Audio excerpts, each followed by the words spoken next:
हाय दोस्तों, स्वागत है आपका पैशन कंपटीशन में। आज हम लोग केवीएस 2018 के हिंदी के प्रश्नों को सॉल्व करेंगे। इसके पहले हमने केवीएस 2018 के हिंदी के 10 प्रश्नों को सॉल्व किया था। जिन्होंने न देखा और डिस्क्रिप्शन में लिंक दिया गया है वह देख सकते हैं। आइए तो स्टार्ट करते हैं क्वेश्चन नंबर 1 से। इस मंदिर में लोग पीताम्बर पहनकर पूजा करते हैं। उपर्युक्त वाक्य में रेखांकित पद में कौन सा समास है? द्वंद्व समास, कर्मधारय, बहुब्रीहि या तत्पुरुष समास है।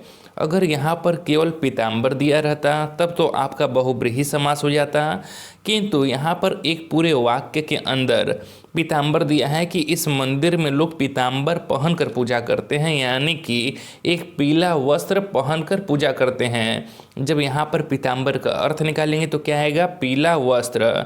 जहाँ पर आपका पीला क्या हो जाएगा? विशेषण हो जाएगा, और वस्त्र क्या हो जाएगा? विशेष से हो जाएगा, अर्थात यह क्या हो जाएगा? कर्म धारय समास। ठीक है दोस्तों, याद रखिएगा। यहाँ पर बहुत बच्चे इसे पीताम्बर को बहुब्रीहि समास मार देंगे, क्योंकि पीताम्बर बहुब्रीहि समास के अंतर्गत आता है, जिसका शाब्दिक अर्थ होता है पीला वस्त्र को धारण करने वाले, अर्थात श्री कृष्ण। किंतु यह एक वाक्य के अंतर्गत दिया गया है जहाँ पर इसका अर्थ क्या होगा? पीला वस्त्र। तो यहाँ पर क्या होगा? कर्म धारय समास। आइए नेक्स्ट क्वेश्चन देखते हैं। खड़ी बोली हिंदी में रचना करने वाले प्रथम कवि किसे माना जाता है? तुलसीदास, अमीर खुसरो, मलिक मोहम्मद जैसी या चंद्र बरदाई? तो किसे माना जाता है? अमीर खुसरो को माना जाता है। अगर हम बात करें अमीर खुसरो की, तो इनका जन्म एटा ज़िले में हुआ था, जो कि उत्तर प्रदेश में पड़ता है। और यह केवल कवि ही नहीं बल्कि एक गायक और संगीतकार भी थे, और इन्हें खड़ी बोली का आविष्कारक भी माना जाता है। और इन्होंने अपनी भाषा के लिए हिंदवी शब्द का उल्लेख किया था। और अमीर खुसरो जी ने दिल्ली सल्तनत के 7 सुल्तानों का शासन देखा था। यह क्वेश्चन भी बनता है कि किस कवि ने दिल्ली सल्तनत के 7 सुल्तानों का शासन देखा था? तो किसने देखा था? अमीर खुसरो ने देखा था। अगर हम इनके प्रसिद्ध रचना की बात करें तो वह है आईने सिकंदरी और मजनू लैला। ठीक है, कौन कौन सा? आईने सिकंदरी, मजनू लैला। आइए नेक्स्ट क्वेश्चन देखते हैं। नेक्स्ट क्वेश्चन है कि भारत में बोली जाने वाली प्रमुख भाषाओं के परिवार किस विकल्प में दिखाए गए हैं? भारत में बोली जाने वाली प्रमुख भाषाओं के परिवार किस विकल्प में दिखाए गए हैं? तो किस में दिखाए गए हैं? इसका सही जवाब है ऑप्शन नंबर डी, भारोपीय, आग्नेय द्रविड़, तिब्बत वर्मी। ठीक है दोस्तों, कौन सा? भारोपीय, आग्नेय द्रविड़, तिब्बत वर्मीय। भारोपीय भाषा परिवार विश्व में बोली जाने वाली भाषाओं में सर्वप्रथम भाषा परिवार है। इसके बोलने वालों की संख्या विश्व में सबसे ज़्यादा है। आइए नेक्स्ट क्वेश्चन देखते हैं। नेक्स्ट क्वेश्चन है आपका कि श्रीमान का स्त्रीलिंग रूप है। तो श्रीमान का स्त्रीलिंग रूप क्या है? श्रीमती, श्रीमती या श्रीमानी। तो इसका जो स्त्रीलिंग रूप है वह है श्रीमती। याद रखिएगा, जब श्रीमती लिखते हैं तो इसमें श्र में भी बड़ी की मात्रा, त में भी बड़ी की मात्रा होते हैं। बच्चे यहाँ पर बहुत ज़्यादा गलती कर देते हैं। आइए नेक्स्ट क्वेश्चन देखते हैं कि संस्कृत मूल के जो शब्द उसी रूप में हिंदी में आ गए हैं उन्हें क्या कहा जाता है?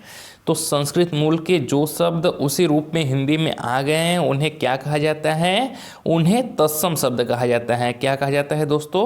तत्सम शब्द कहा जाता है। आइए नेक्स्ट क्वेश्चन देखते हैं। नेक्स्ट क्वेश्चन है कि हमारे वीर सैनिक देश के लिए अपनी रिक्त स्थान है। उपयुक्त वाक्य में रिक्त स्थान के लिए उपयुक्त मुहावरा होगा।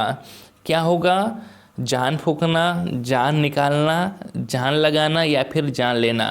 तो इसका जो सही जवाब है वह होगा जान लगाना, कि हमारे वीर सैनिक देश के लिए अपनी जान लगा देते हैं। ठीक है दोस्तों, आइए नेक्स्ट क्वेश्चन देखते हैं।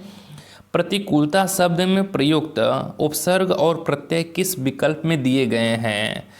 उपसर्ग क्या होता है कि वे शब्दांश जो किसी शब्द के आगे जुड़कर उसके अर्थ में परिवर्तन कर देते हैं, उसे क्या कहते हैं? उपसर्ग। तो इसमें देखिए, प्रति शब्द क्या है? उपसर्ग है। और प्रत्यय क्या होता है? तो वे शब्दांश जो किसी शब्द के पीछे जुड़कर उसके अर्थ में परिवर्तन करते हैं तो उसे क्या कहते हैं, प्रत्यय। तो यहाँ पर जो ता शब्द है वह क्या है, प्रत्यय, और कुल शब्द क्या है, यह मूल शब्द है। तो प्रति क्या है, उपसर्ग है, और ता क्या है, यहाँ पर प्रत्यय है। तो इसका सही जवाब हो जाएगा ऑप्शन नंबर बी।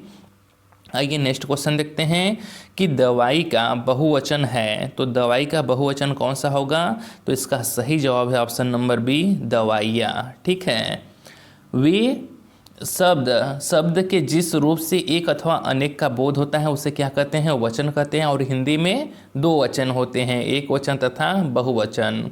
और जहाँ किसी एक वस्तु का बोध होता है वहाँ एक वचन होता है, जैसे किताब, दवाई।